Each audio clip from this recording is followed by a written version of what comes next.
इस एपिसोड की शुरुआत वहीं पे होती है जहाँ पे हमारा पिछले एपिसोड में हमने देखना था कि हमारा मेन कैरेक्टर को अचानक से एलिया के ब्रदर कैल्विन क्रिस्नेसी को दिखाई देता है।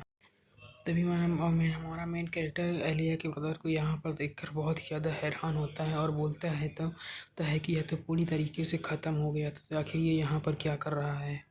इसके बाद हमें एलिया के पास का सीन दिखाया जाता है जहाँ पे हमें यह सीन है जहाँ पे लोग बहुत बुरी तरीके से घायल होते हैं और एक दूसरे की मदद कर रहे होते। तभी कोई बोलता है कि यह जगह तो पूरी तरीके से हेल बन चुकी है और यहीं पे हमें छोटी सी एलिया को दिखाया जाता है और हमें बताया जाता है कि यह जो डिजास्टर था एक क्रिम्सन डेविल के वेसल के कारण हुआ था और इस डिजास्टर को रेड नाइट डिजास्टर कहा जाता है, जिसमें एलिया की मदर और फादर मारे गए थे। और साथ ही में हमें बताया जाता है कि उन क्रिम्सन डेविल की फ्लेम्स तब तक नहीं बुझी जब तक उसे इम्पीरियल गार्ड्स ने उसे पूरी तरीके से मारकर ख़त्म नहीं कर दिया। और साथ ही हमें ये भी पता लगता है कि जो एलिया का ब्रदर था उसने क्रिम्सन डेविल के व्यसन को रोकने के लिए अपनी पूरी ताकत लगा दी और राज ने उसे रोक लिया, लेकिन वह खुद ही मारा गया और वह एक स्पिरिट बन गया। तभी हमें एलिया को दिखाया जाता है जो कि रोते हुए किसी से बोल रही होती है कि तुमने कहा था कि वो आएगा लेकिन वो नहीं आया। और हमें बताया जाता है कि ये रेड नाइट डिजास्टर सभी फैमिलीज़ के लिए एक ट्रेजेडी बन गई थी। और हमें पता चलता है कि जिस दिन एलिया ने अपने पूरे फैमिलीज़ को खो दी तो उसने एक वादा लिया कि वह अपने ब्रदर के पाथ को फॉलो करेगी और सभी डीमंस को ख़त्म करके एक ऑर्फनेज बनाएगी जिसमें कि वो सभी बच्चे रहेंगे जो कि अपनी फैमिलीज़ को खो चुके हैं। और इसी के बाद एलिया लगातार ट्रेनिंग करने लगी और हमें बताया जाता है कि इसके बाद जो भी फर्स्ट रैंक हासिल कर रहा था एलिया उससे फाइट ज़रूर करती थी।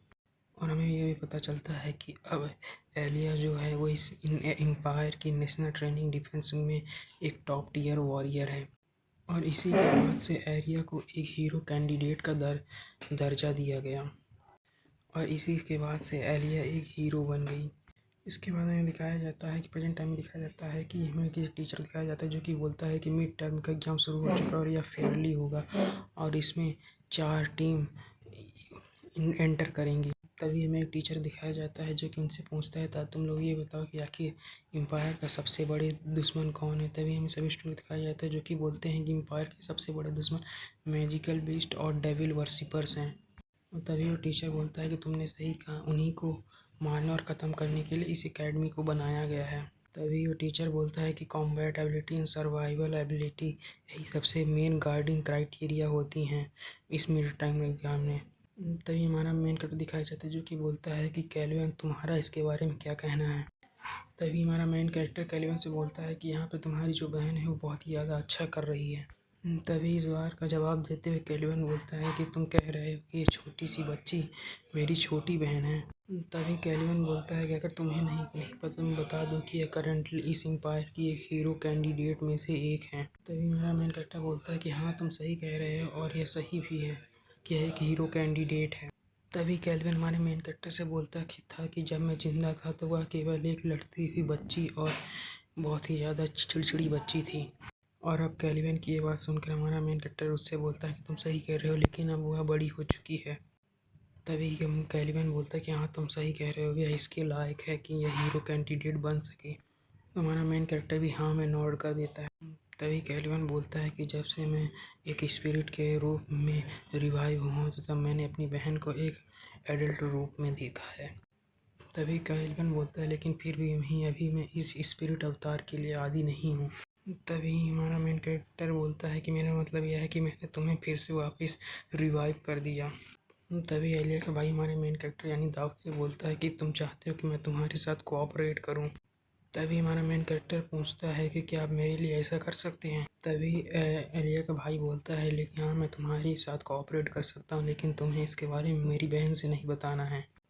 तो इस बात को सुनकर हमारा मेन कैरेक्टर कैल्विन से बोलता है कि मैं आपको इस बार के लिए शुक्रगुजार हूँ कि आप मेरे साथ कोऑपरेट करने के लिए तैयार हैं।